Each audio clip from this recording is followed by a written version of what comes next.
Et Manu me dépasse au niveau bière. Il ouvre sa troisième. Moi, je fais une bière par film.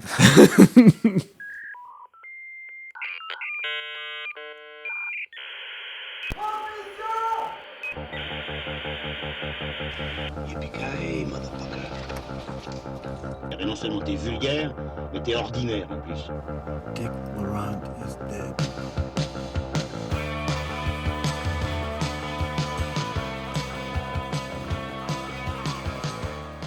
Bonjour, bonsoir à toutes et à tous, chères auditrices et chers auditeurs, et bienvenue dans Transmission, la table ronde cinéphile qui fait le grand écart entre cinéma d'auteur et pop culture. Je suis votre hôte, je m'appelle Olivier Grinard et je suis bien accompagné avec mes amis Manuelas. Bonjour Manu. Salut Olivier, salut Lucien. Lucien Alflans est là aussi avec nous ce soir pour parler de 3 films. Salut Manu, salut Oli. Nous allons parler de Drive Away Doyles, le film de Ethan Coen. Et puis nous allons parler également de Black Flies ou Asphalt City, le film de Jean-Stéphane Sauvert. Et puis nous finirons avec Le mal n'existe pas, le film de Ryusuke Hamaguchi. Déjà, désolé parce qu'on a mis un petit temps pour revenir derrière les ondes, eu égard à nos emplois du temps personnels et aussi eu égard au fait que le calendrier des sorties, il n'est pas foufou depuis quelques semaines. Et d'ailleurs, le programme d'aujourd'hui, il est un peu mi-figue, mi-molle. Mais on va rentrer bientôt dans la période où il y a tout plein de films qui sortent. Pourquoi ? Parce que c'est le festival de Cannes qui va bientôt commencer. Titi Frémaux a annoncé la sélection officielle hier, le jour, enfin voilà, parce qu'on enregistre, mais bon, quand vous écouterez ça, ce sera plus tard. Mais bon, soit. Alors, je vous propose un petit jeu, vu que je n'ai pas de quiz, mais je vous propose un petit jeu et il faudra commencer vos phrases par Furiosa, une saga Mad Max de George Miller. Mais la question c'est, quel film attendez-vous ? Quel film attends-tu, Lucien ? Alors, premièrement, désolé de te contredire un peu, mais les premiers tours ont l'air de dire qu'il n'y aura pas beaucoup de films de Cannes qui sortiront pendant Cannes. Et l'été risque d'être extrêmement plat, puisque tous les distributeurs français ont déjà plus ou moins annoncé aux professionnels du métier qu'ils ne sortiraient pas ou très très peu de films cet été, puisque s'enchaîneront les Jeux Olympiques à Paris, l'Euro et le Tour de France, à un peu de choses près. Donc je pense que à partir de juin et jusqu'à mi-septembre, on va bien se faire chier. Bon, on va revoir des classiques. On va revoir des classiques, il y a quelques films pour enfants qui sortent, il y a Vice Versa 2, etc. Mais ça va vraiment être un été très très calme en termes de sortie. Mais à part ça, est-ce que Titi Frémaux a réussi à t'exciter un petit peu ? Titi Frémaux m'a titillé un petit peu avec la sélection d'une partie des movie brats, avec on va retrouver Coppola, Schrader et même George Lucas en séance spéciale, si je dirais en invité d'honneur, en palme d'honneur.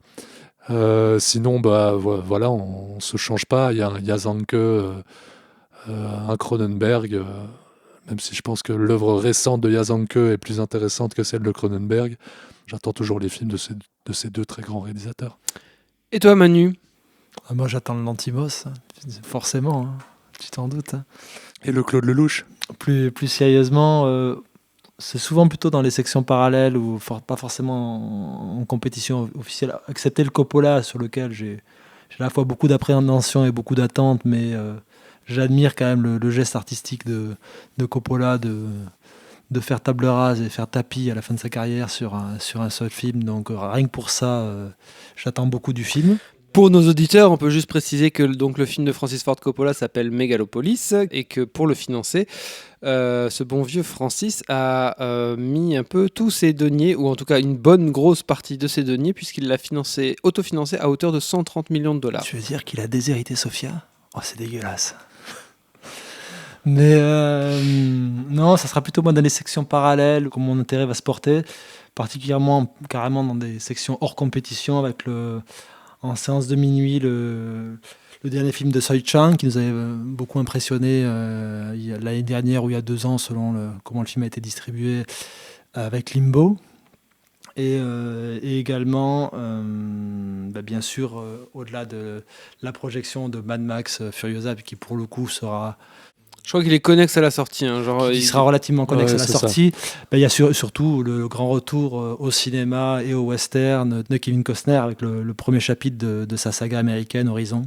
Ouais, d'ailleurs, il est prévu. Donc, c'est un premier chapitre qui dure 3 heures, si je dis pas de bêtises. Et il y a déjà 2 chapitres de tournée, mais il en a prévu plus. Oui, il en a prévu plus. Je crois qu'il en a prévu a priori 4. Ben, tout va être conditionné par le succès des 2 premiers chapitres en fait. Allez, bah super les gars. Bah, Et toi, donc, et toi, et toi Et moi, je suis le seul déjà qui va bien répondre à la question puisque Mad Max Furiosa, un film de George Miller.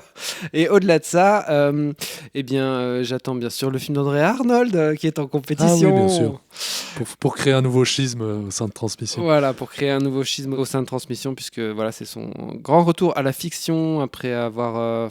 Elle a quand même bossé sur une série, si je dis pas de conneries, qui s'appelait.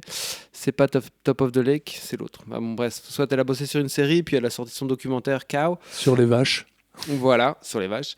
Mais donc voilà, j'attends en compétition, en tout cas, c'est elle que j'attends le plus, je pense. Pas le Christophe Honoré et le Quentin Dupieux, non? Non, pas Le trop. Claude Lelouch, on a dit. Mais Claude Lelouch n'est pas en compétition, qu'est-ce que tu racontes, Lucien? Si, il est en compétition. Gilles Lelouch, pardon. Mais oui, Gilles Lelouch. Il n'a rien à voir avec Claude Lelouch, faut-il le préciser. Ça ne s'écrit même pas pareil. Non, mais c'est tout aussi étrange. Bon, allez, trêve de billevesée.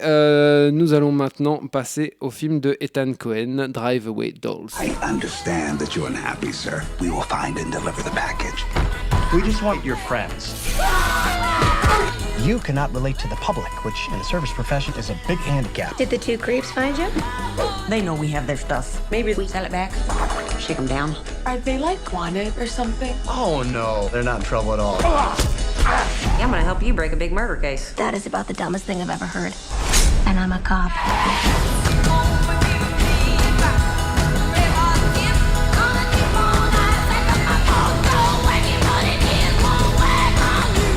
Who are you? Democrats.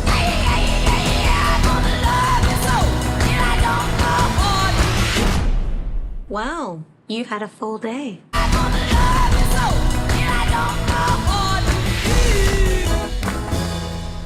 À peu près un an après avoir découvert The Tragedy of Macbeth, donc qui marqué les premiers pas de Joel Cohen en solo, nous retrouvons donc maintenant son frère cadet, Ethan, avec son premier film, donc sous son nom seul, puisqu'il est crédité seul à la réalisation de Drive Away Dolls, mais par contre il l'a coécrit avec sa femme à la ville, Tricia Cook. Le film est interprété par Margaret Qualley, qu'on avait découvert dans Once Upon a Time in Hollywood. Et il y a aussi Géraldine Dans Nice Guy de Shane Black. Ouais, enfin bon, elle avait un petit... bref, Tout aussi, soit. un rôle tout aussi. tout aussi minime. Mais je crois qu'elle était dans Le Clair de Nuit où elle avait un grand rôle que je n'ai pas vu. Mais Lucien peut-être l'a vu avec toute J'ai vu ça. son admiration pour Claire Denis. Il y a aussi donc au casting Géraldine Viswanathan, Pedro Pascal et Matt Damon entre autres. Et l'histoire c'est quoi? C'est donc l'histoire de Jamie et Marianne qui sont 2 copines qui doivent convoyer une voiture au cœur des USA avant de se rendre compte que celle-ci contient une mystérieuse mallette convoitée par une galerie de personnages bigarrés. Et voilà, c'est un résumé tout pourri parce que je n'ai pas vu le film. Mais Manu et Lucien vont nous en parler. Manu, qu'as-tu pensé de Drive Away Dolls? Pas grand-chose parce que c'est... Merci Lucien. L'exercice critique va être un peu compliqué, à part de déverser toute l'incompréhension que j'ai vis-à-vis de ce film qui me paraît absolument daté, ringard. C'est vraiment un film qui semble sorti d'une autre époque, qui se veut drôle, mais qui fait ça de manière toujours extrêmement caricaturale, forcée, aucune de ces envolées comiques ne fonctionne, tout simplement parce que, et c'est là où peut-être on va rentrer dans un aspect peut-être plus intéressant que juste cet avis un peu lapidaire sur le film, c'est de voir ce qui séparait le duo Joel Cohen et Ethan Cohen, et qu'effectivement après avoir vu le film solo de Joel Cohen, la mise en scène de Joel Cohen, elle était bien présente dans The Tragedy of Macbeth. Là, ici, en fait, on a un scénario qui semble sorti quand même d'une période un peu passée en fait, du cinéma des frères Cohen, et qui arrive un petit peu tard au niveau de ses, à mon sens, à la fois au niveau de ses enjeux politiques, sociaux, si on veut parler de ça, mais même en termes de tempo comique, ça ne fonctionne même pas, à mon sens, même sur le scénario. Mais le pire, c'est que c'est jamais élevé par la mise en scène. C'est les 5 premières minutes, je pense, ce qu'il y a de pire dans tout le film, ce qui te met de manière extrêmement caricaturale le personnage de Pedro Pascal qui est poursuivi par un tueur. Alors, tout est surjoué, donc on te met, tu as le droit à des Dutch angles dans tous les sens, de filmer de traviole. C'est pas possible en fait. C'est juste un film qui semble sorti d'un autre temps, qui se voudrait poil à gratter, qui ne l'est pas du tout.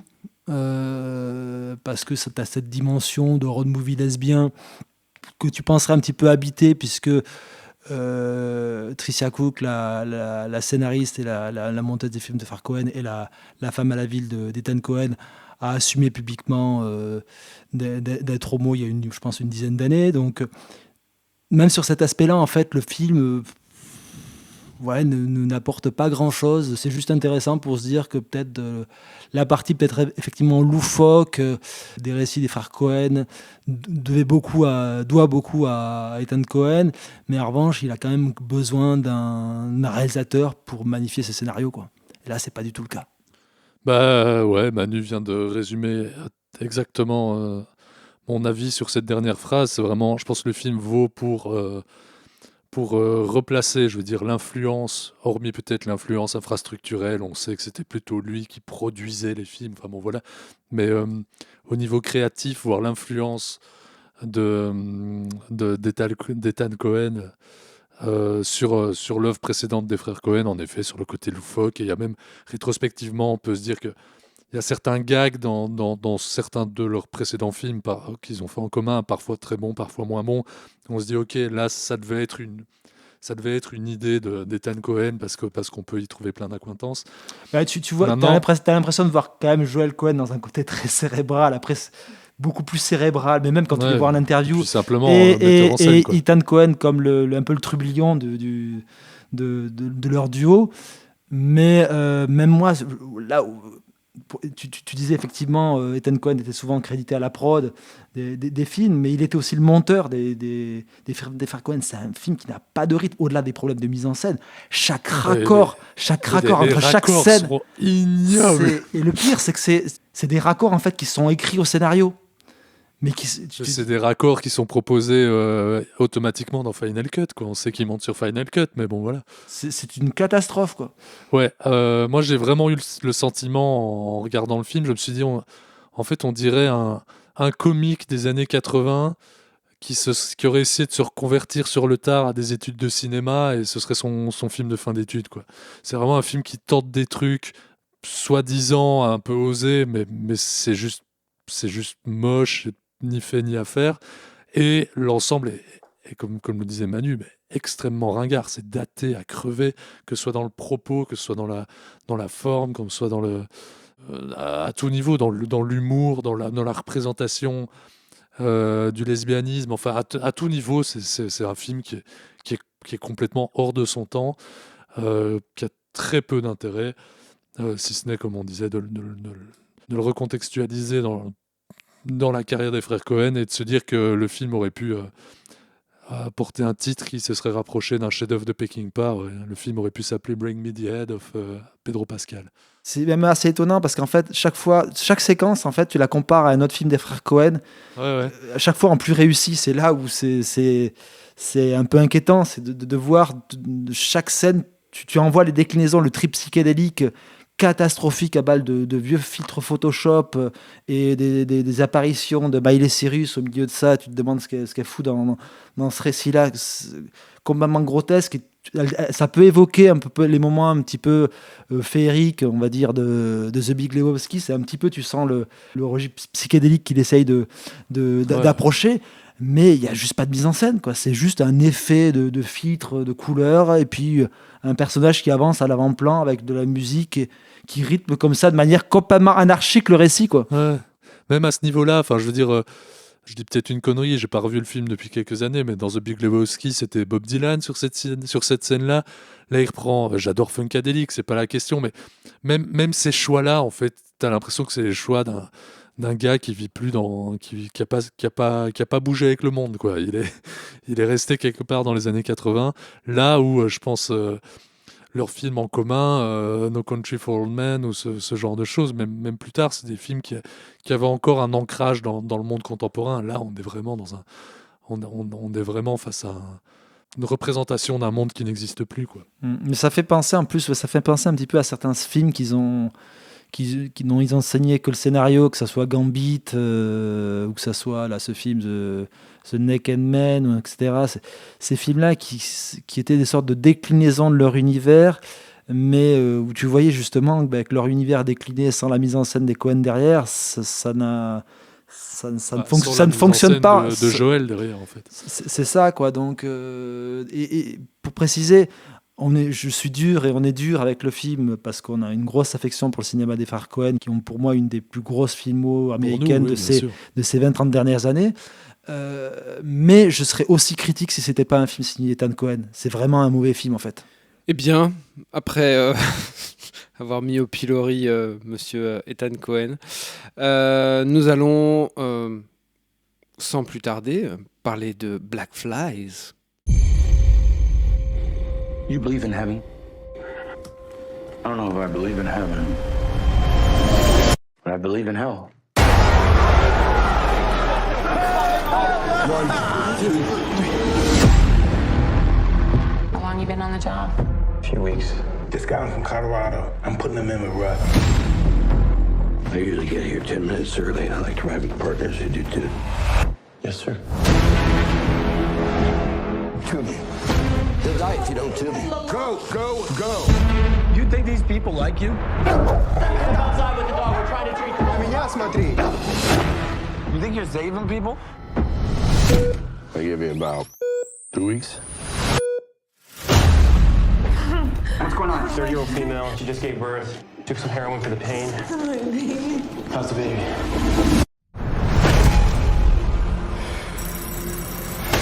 I told them it was a mistake. Get away from me. Seriously, man. Be careful. We all work in the darkness.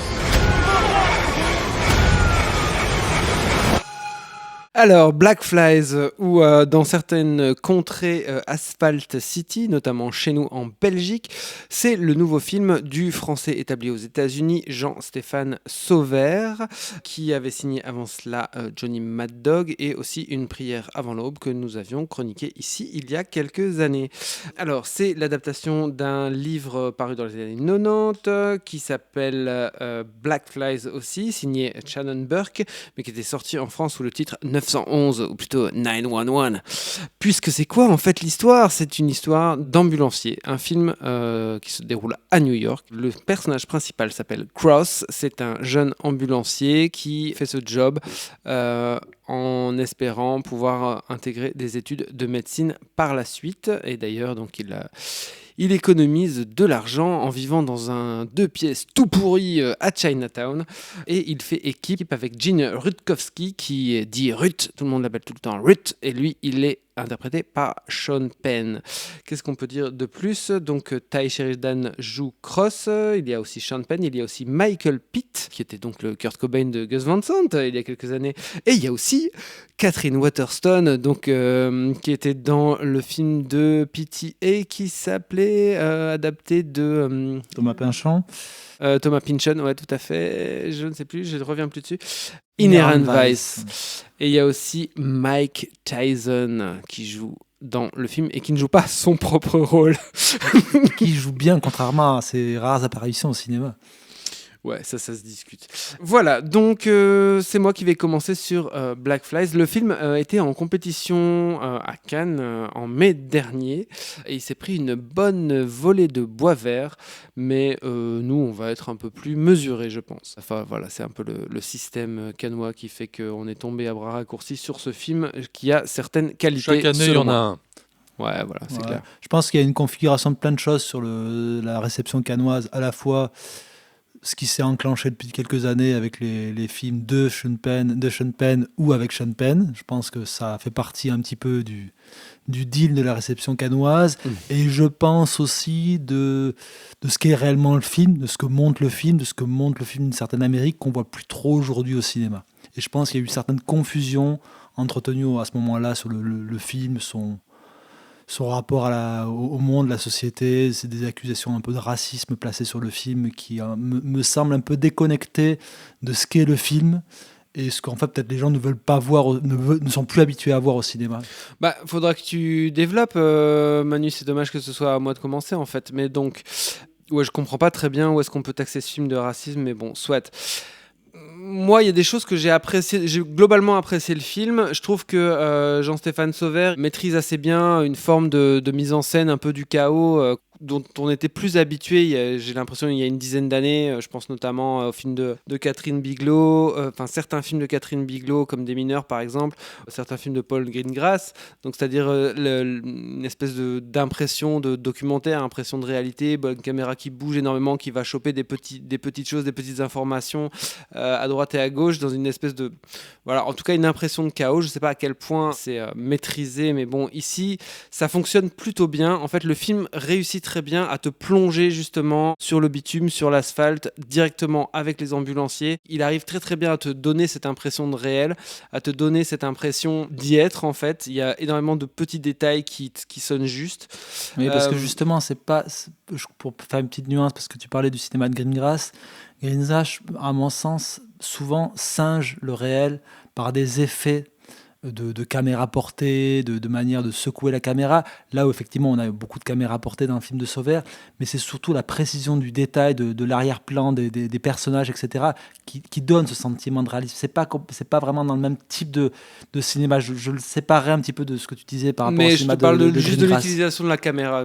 T'as bien compris ce que je voulais dire. Mais justement, chez Greengrass, on est dans une logique de tournage multicaméra avec un effet de réel qui est principalement recomposé en fait en post-production en agitant de manière artificielle la caméra.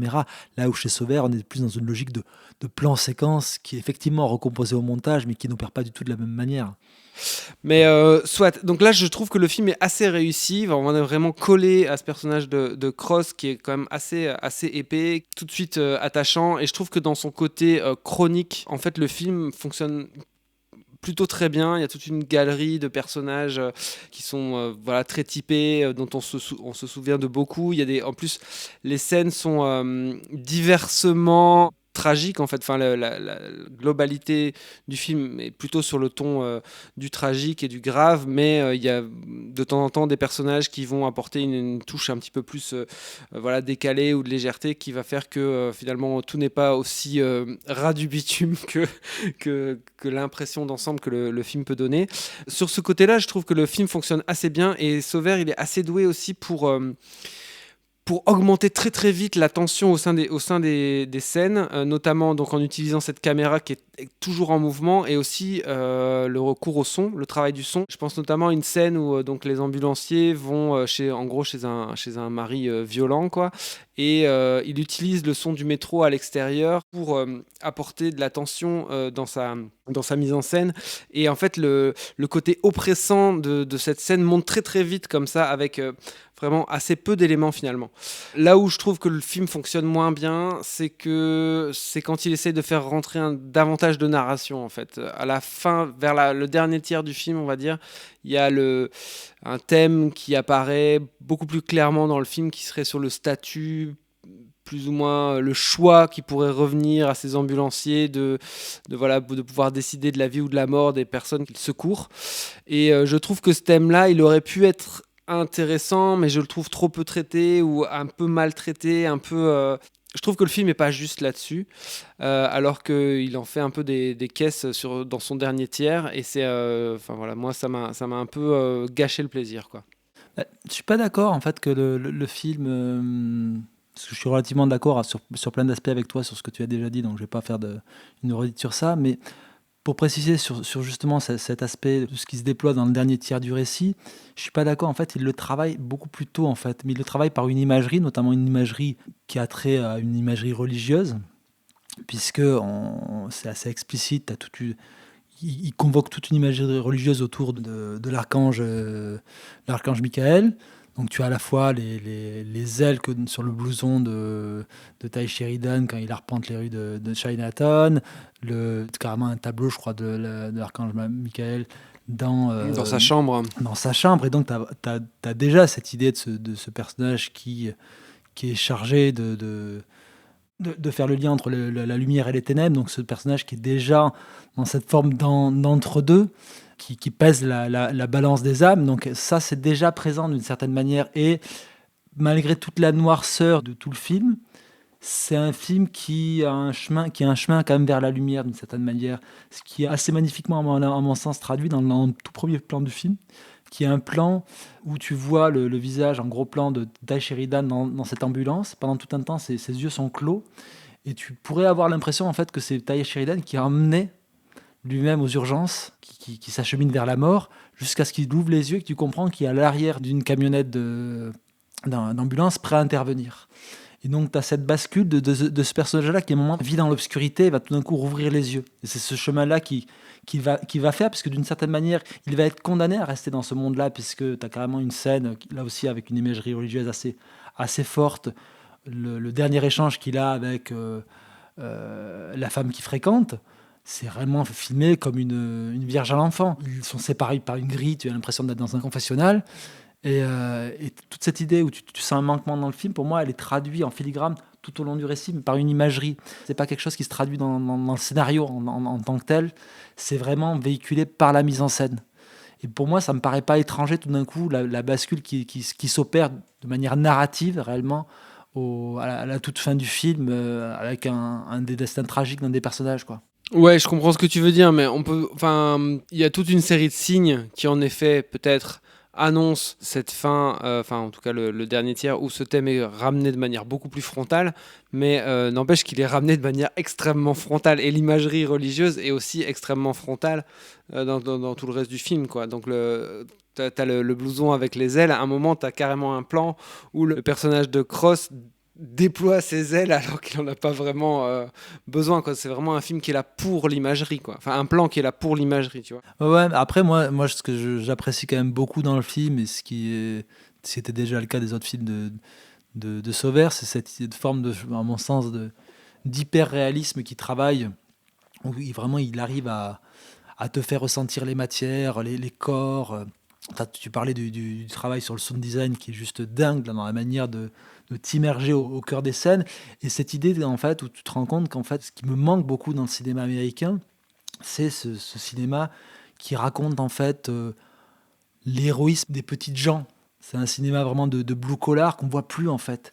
Et c'est pour ça que quand je te parlais d'amalgame à mon sens qu'on a fait sur le film, notamment sur cette idée de regard raciste qu'aurait Sauver, ou que le film aurait sur la société américaine, tout simplement parce que les gens pris en charge appartiennent à une certaine communauté ou à une certaine représentation de la population américaine.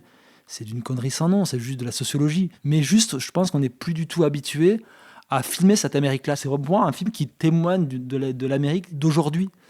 Ce que quasiment plus le cinéma américain. On avait parlé l'ambition, par exemple, d'un film comme celui de Chloé Zhao, qui était Nomadland. Mais le problème, c'est que ça sentait la vanille. Moi, c'est un film très carte postale. Je sens pas l'âpreté de la vie de ces gens-là. Là, pour le coup, je la ressens, tu vois. Mais t'as pas ressenti un côté exagéré quand même dans le film, un peu le nez dans la crasse comme ça, un peu genre. Moi, j'ai senti quand même une certaine lourdeur et une certaine répétition. Oui, il y a sûrement. Oui, c'est un film qui pêche peut-être par moment, par un aspect peut-être démonstratif, effectivement.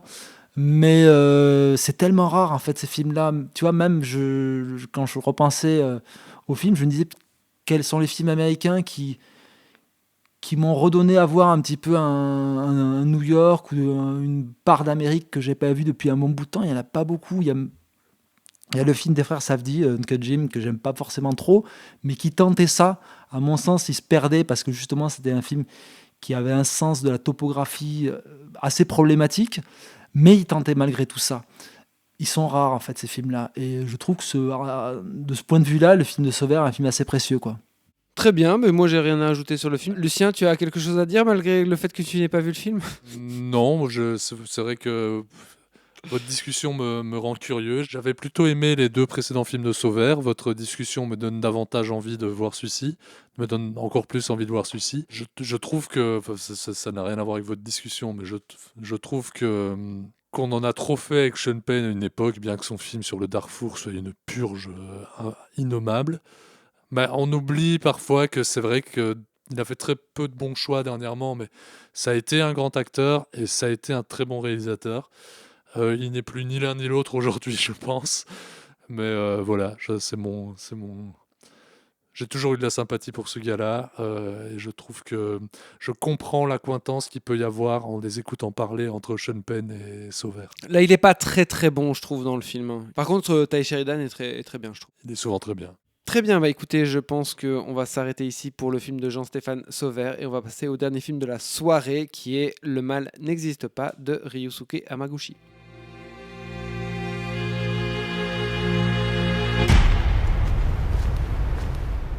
Je sais.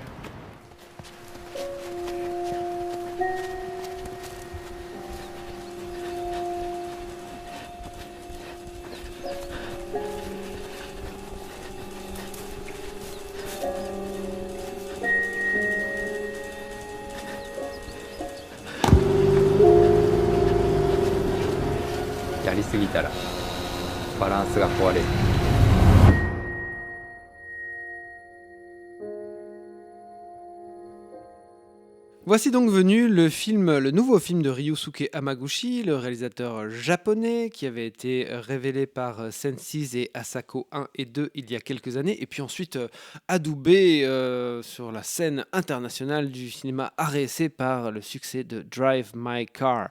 Nous avions ici même parlé d'un film dont le titre était, je crois, Conte de l'amour et autres fantaisies, mais je ne suis pas sûr à 100%. Ici donc il revient avec un film qui a obtenu le Grand Prix au Festival de Venise. Je pense que c'était le Lion d'argent de meilleur réalisateur, mais je suis pas non plus hyper sûr, voilà, parce que j'ai pas bien préparé mon émission. Je suis désolé, chères auditrices, chers auditeurs. Donc ici il a co-signé le scénario avec la musicienne Eiko Yishibashi qui signe du coup aussi ici la musique du film qui est particulièrement remarquable au sens propre.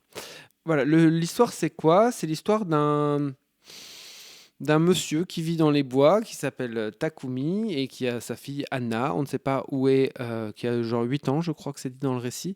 On ne sait pas où est la maman. Donc il vit dans un village dans les montagnes au Japon et il coupe très bien le bois.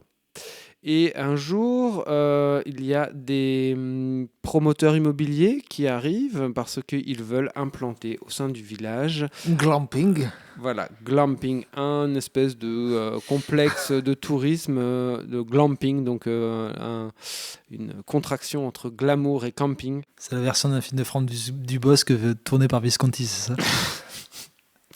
Ouais, on en est quand même loin, donc on est très loin de Franck Dubosc et aussi de Luchino Visconti. Voilà, et donc il va y avoir des petites tensions entre les habitants du village et ces personnes qui viennent pour installer ce complexe de glamping. Voilà, après ce résumé un peu hasardeux, monsieur Lucien Alflans va nous donner son avis sur le film. Et nous empêtrer dans le hasard. Non, je trouvais que c'était un film extrêmement lent, décousu, limite parfois un peu difficile à suivre malgré le fait qu'il ne s'y passe pas grand-chose. Mais j'y ai retrouvé une musicalité qui me plaît chez ce réalisateur. Dans son précédent film qu'on avait chroniqué, dont je ne vais pas me risquer à répéter le titre, mais où il était question de hasard, d'amour et de fantaisie, on avait des sketchs, je vais dire, de qualité inégale, dont certains étaient absolument sublimes et d'autres plus compliqués. Et en fait, ici, dans le tout que représente ce film, je trouve qu'il y a des instants, des moments, des scènes, des séquences qui sont incroyablement maîtrisées et qui sont parfois un peu perdus dans un film qui manque de structure, à mon sens.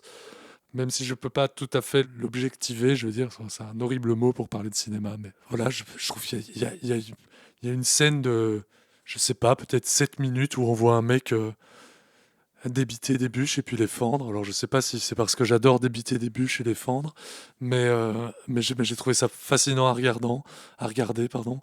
Il y a une scène de confrontation, on va dire, entre ces promoteurs et les habitants de ce bled, qui est d'une folle tension, d'une folle intelligence, je trouve, d'écriture.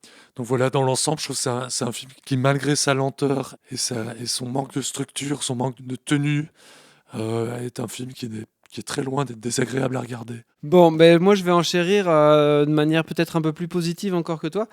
Moi j'ai vraiment été séduit par le film. En effet, c'est un drôle de truc.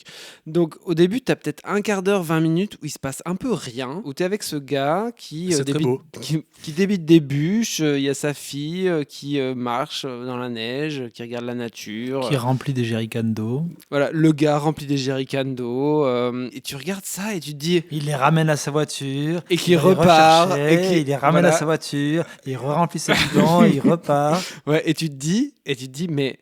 Est-ce que vraiment, Ryosuke Hamaguchi va me montrer le mec qui repart de la voiture vers la rivière pour reprendre les jerrycans d'eau, pour les remonter, et il est pas loin de le faire exactement de la même manière. Enfin, en tout cas, il fait vraiment durer le truc. Mais bon, tout ceci va être revisité, va se resservir aussi par la suite. Et donc, du coup, il y a une forme de justification de la lenteur de ce qu'on a vu au début par la suite. Mais il y a aussi une justification qui est thématique. C'est-à-dire que par la suite, donc, le film va introduire ces intrus qui sont donc symbolisés par les deux personnes, les deux promoteurs, enfin, l'homme et la femme qui représentent ces gens qui veulent installer le glamping et donc qui sont là comme des intrus et qui vont essayer de s'intégrer à l'espace qu'on a vu habiter avant par ce type. Et c'est là-dessus sur cette tension-là que le film joue. Moi, il y a plein de trucs que j'ai trouvé super intéressants dans le film, notamment, t'en as parlé, la scène avec les promoteurs. Je trouve que en fait, le film me surprend tout le temps. C'est ça le truc. Il me surprend tout le temps dans son étirement, dans la manière dont il va faire intervenir les musiques ou les couper. En fait, il suscite constamment mon éveil, mon intérêt. J'essaye d'interpréter un peu tous les signes parce qu'il y en a très peu. On vient de parler du film de Sauveur qui fonctionnait plutôt par addition. Ici, c'est un film qui fonctionne plutôt par soustraction, avec soustraction d'action, soustraction d'éléments type musicaux. Et, ça reste du cinéma à effet aussi. D'une certaine manière, ça peut l'être, mais tu vois, je sais jamais très bien sur quel pied danser. Je sais jamais très bien quand est-ce qu'il va couper. S'il coupe pas, alors que tu t'attends à ce qu'il coupe, qu'est-ce qui se passe derrière? Donc je suis toujours constamment intéressé par ce qui va se passer derrière. Par exemple, bêtement à la fin, une des femmes reste dans la maison alors que les deux hommes partent à la recherche de la petite fille et il reste avec la femme et je ne sais pas pourquoi. T'as la bouilloire qui s'anime, on va dire, et du coup je comprends qu'il veut me faire exister davantage cette femme, le personnage féminin. Je trouve que la manière dont il fait exister chacun de ces personnages, c'est assez beau. Est-ce qu'il les fait exister ou il fait juste durer les plans? Mais moi je trouve qu'il les fait. Non, ça tu peux pas dire le contraire. T'es surpris par la tournure du récit parce qu'une fois qu'il y a la confrontation entre les villageois et les promoteurs, tu t'attends quand même à rester du côté des villageois. Tu t'attends pas à ce que le film se déploie d'un coup du côté des promoteurs et te fasse complètement revoir ta vision sur eux. C'est la seule bascule du récit. Olivier, en fait, concrètement, là, tu es déjà à plus d'1 heure du film, parce que vu que ça prend déjà 20 minutes à remplir les jerrycans, c'est ça la réalité du film, tu vois, c'est qu'à un moment, moi, autant j'avais été beaucoup séduit par son précédent film, parce que je trouvais qu'il y avait vraiment un bel équilibre à la fois dans la manière de dialoguer, ces échanges amoureux, et ce travail sur l'étirement justement des scènes. Là, pour moi, cet étirement des scènes, il m'a paru extrêmement artificiel.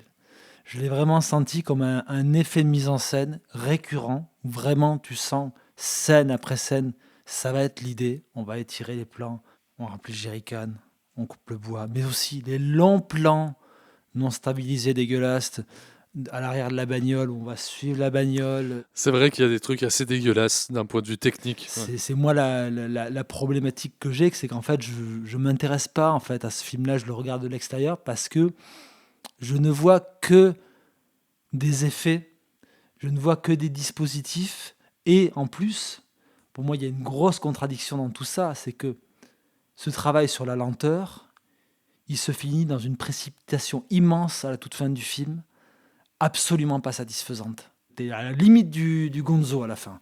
Et c'est pour moi la vraie problématique en fait du film. Et voilà, je trouve le film raconte pas grand-chose, le raconte de manière extrêmement sentencieuse en fait, limite caricaturale, parce que moi je suis désolé, la seule scène qui est un peu que je sauverais, c'est la scène effectivement de la première scène de confrontation au village, qui fonctionne pour moi sur un registre un peu semi-comique, même s'il enfonce beaucoup de portes ouvertes, parce que tu vois quand même l'issue de la réunion, mais elle marche par un sorte de petit dispositif comique dans la manière dont chacun va prendre la parole, etc.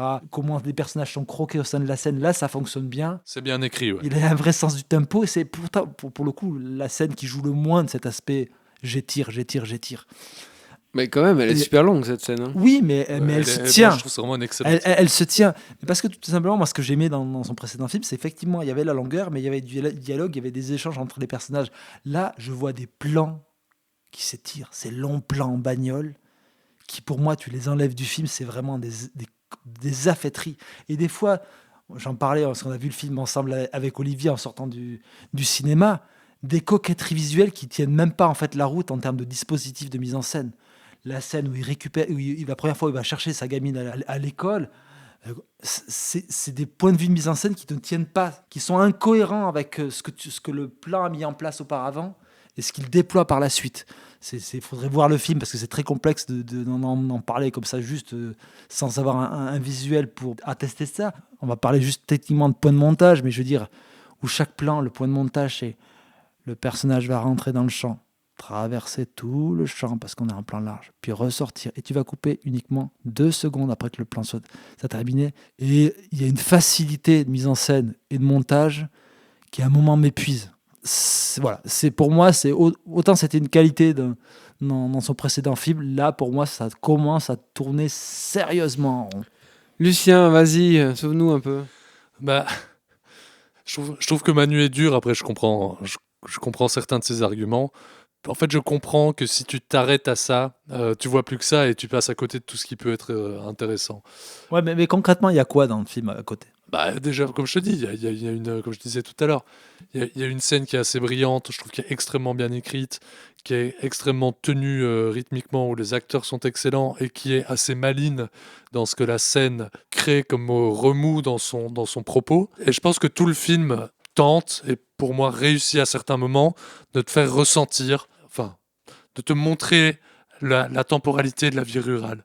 Parce que cette nature, elle est séduisante, tu as envie d'y aller, tu es un peu comme dans la bête position du citadin, mais en même temps, le film te montre que cette nature est dangereuse et que tu peux pas t'y aventurer comme ça, et que ce n'est pas le territoire quelque part des hommes en fait, qu'il y a une intrusion en fait qui est inhérente au fait d'être un homme au milieu de cette nature, et je trouvais ça super bien géré quoi. Et la fin peut s'expliquer là-dessus, même si la fin reste avec beaucoup de points d'interrogation, et je suis d'accord avec toi là-dessus.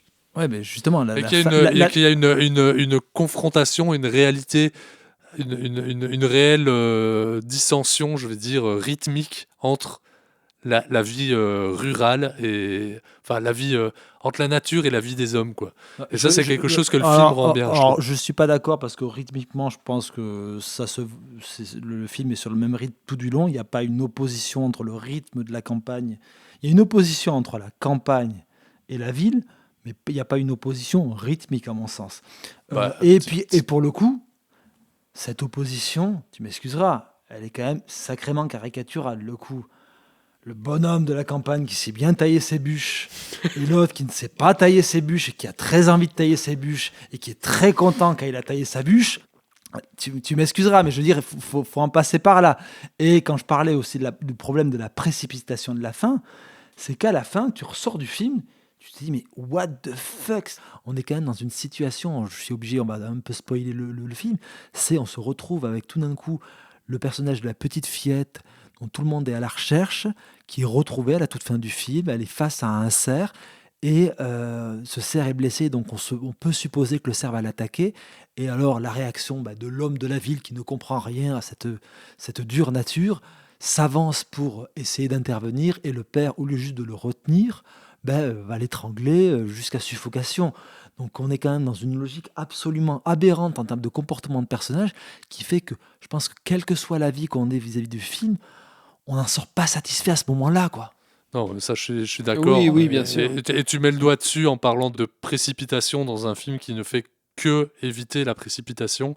On a l'impression, en effet, qu'il y a un film qui se tient avec ses hauts et ses bas sur 1h40, et puis qu'on a 10 dernières minutes qui auraient dû, dans la rythmique du film, en fait, en durer une demi-heure. Sauf que c'est beaucoup trop ramassé à ce moment-là. Très bien, je pense que nous ne saurons pas nous réconcilier sur le film de Ryusuke Hamaguchi. Mais donc, On n'est pas très fâchés. Hein. On n'est pas très fâchés ? Non, on n'est pas très fâchés. Mais bon, on va quand même dire à Manu qu'il devra aller voir le prochain Ryusuke Hamaguchi. J'irai parce que j'ai le souvenir d'un précédent film qui m'a plutôt enthousiasmé, mais j'irai avec beaucoup plus de réserve que je ne suis allé sur celui-ci. Moi, justement, je préfère celui-ci à celui que nous avions chroniqué précédemment. Soit, eh bien, messieurs, nous allons maintenant écouter l'inspecteur. Écoute, pourrieux, pour moi, tu n'es qu'une merde de chien qui s'étale sur un trottoir. Et tu sais ce qu'on fait d'une merde de ce genre ? On peut l'enlever soigneusement avec une pelle, on peut laisser la pluie et le vent la balayer, ou bien on peut l'écraser. Alors si tu veux un conseil d'ami, choisis bien l'endroit où tu iras. Voici donc venu l'heure des conseils. Et Manu, as-tu un conseil à nous prodiguer ? J'ai pas de conseil, non, effectivement, j'ai pas de conseil. Il y a juste un film que j'ai vu récemment avec l'ouverture du BIF, qui était donc le film d'ouverture, qui était le Civil War d'Alex Garland, scénariste de Danny Boyle, aussi réalisateur de Ex Machina. Ouais, aussi réalisateur d'Ex Machina. J'ai oublié, je crois, Annihilation, c'était son film pour Netflix. Puis récemment, Men, c'est ça, son dernier film. Ah oui. C'était pour moi un film assez intriguant, parce que je me disais, pour le coup, il y a quelque chose d'intéressant à jouer, d'autant plus dans la période que les États-Unis sont en train de vivre. Le problème, c'est que c'est quand même un film qui élude complètement son sujet. En fait, le sujet d'Alex Garland, c'est le rapport très particulier qu'ont les photographes de guerre ou les reporters de guerre à cette sorte d'adrénaline vis-à-vis de la violence. C'est quelque chose qui, pour moi, qui était appréhendé et apprécié de manière bien plus fine par un film comme Salvador d'Oliver Stone. Et donc c'est vraiment un gros problème, parce que le rapport à l'image, à la violence, il est extrêmement schématique et vu et revu et archi-revu. Et putain, c'est un film qui porte juste pas bien son titre, quoi. Moi, Civil War, je m'attendais vraiment à que ça traite de toutes ces problématiques-là. En plus, on est quand même dans un pays qui a réellement était au bord de l'insurrection, quoi, aux dernières élections, et qui, a priori, ça s'est pas bien remis depuis, quoi. Et de la part, en plus, d'un cinéaste anglais qui a donc un point de vue un petit peu extérieur sur le sujet, je m'attendais à un film beaucoup plus poil à gratter, beaucoup plus percutant, en fait, sur le sujet. Et c'est un film qui, tu sens qu'il prend beaucoup de pincettes avec le sujet, et c'est assez étonnant, en fait. Alex Garland, cinéaste peut-être surestimé, qu'en penses-tu, Lucien ? Oui. T'as quelque chose à conseiller, Lucien ? Un truc musical, j'ai découvert hier soir. J'ai écouté son album une fois, j'ai trouvé ça pas mal. Donc, le mec s'appelle, en plus je sais pas prononcer son nom, mais il s'appelle McGee, un truc comme ça, mk.ge. C'est une sorte de, c'est assez indéfinissable, mais c'est de la pop folk un peu lo-fi comme ça, mais c'est des mélodies proches de ce que pouvait faire The Police, avec un côté un peu craspec, comme ça, beaucoup plus craspec que The Police pour le coup, et un côté assez moderne, presque à certains moments proche de ce que pouvait faire Frank Ocean ou des trucs comme ça. C'est très étrange, c'est très peu produit, entre guillemets, mais ça marche assez bien. Mais qu'est-ce que vont faire nos auditeurs et nos auditrices cinéphiles de ton conseil mélomane? Mais que dalle. Très bien, eh bien merci messieurs. Tu crois te défiler là, Olivier? Moi, c'est ça? j'ai rien de spécial à conseiller. Si, peut-être je vous conseille d'écouter une dramatique radiophonique, un documentaire, non pas un documentaire, une fiction radiophonique qui s'appelle Événement, qui a été réalisée par une jeune femme qui s'appelle Pascale Brichoux. Et c'est une fiction d'anticipation où, dans un monde où il y a plus beaucoup d'air. Et en fait, il y a le personnage principal est pris au cœur d'une émeute. Et c'est super bien. Ça dure une vingtaine de minutes. C'est vachement bien. Voilà, donc ça s'appelle Événement avec un S. C'est Pascale Brichoux. Vous pouvez l'écouter sur Radiola. C'est un site qui répertorie pas mal de documentaires et de créations sonores en tout genre. Voilà, fiction d'anticipation, radiophonique, super chouette. Inspiré par La Jetée et Game of Thrones. Des dires même de la réalisatrice. Ouh là là. On dirait le pitch d'un film de Bonello. Voilà. Eh bien, chères auditrices, chers auditeurs, nous arrivons à la fin de cet épisode. Merci Lucien. Merci Manu. À très bientôt, chères auditrices, chers auditeurs. N'oubliez pas que nous sommes sur YouTube, sur Podcast Plus, Podcast Addict, Apple Podcast, Spotify, toutes les applications de podcast. Nous avons notre propre site, transmissionlepodcast.com. On est aussi sur les réseaux Instagram, Facebook, Mastodon, Blue Sky. Voilà, tout ça, toutes ces choses qui m'échappent. À très bientôt, chères auditrices, chers auditeurs. Likez-nous, envoyez-nous des étoiles, des commentaires. On vous aime. Kiss kiss.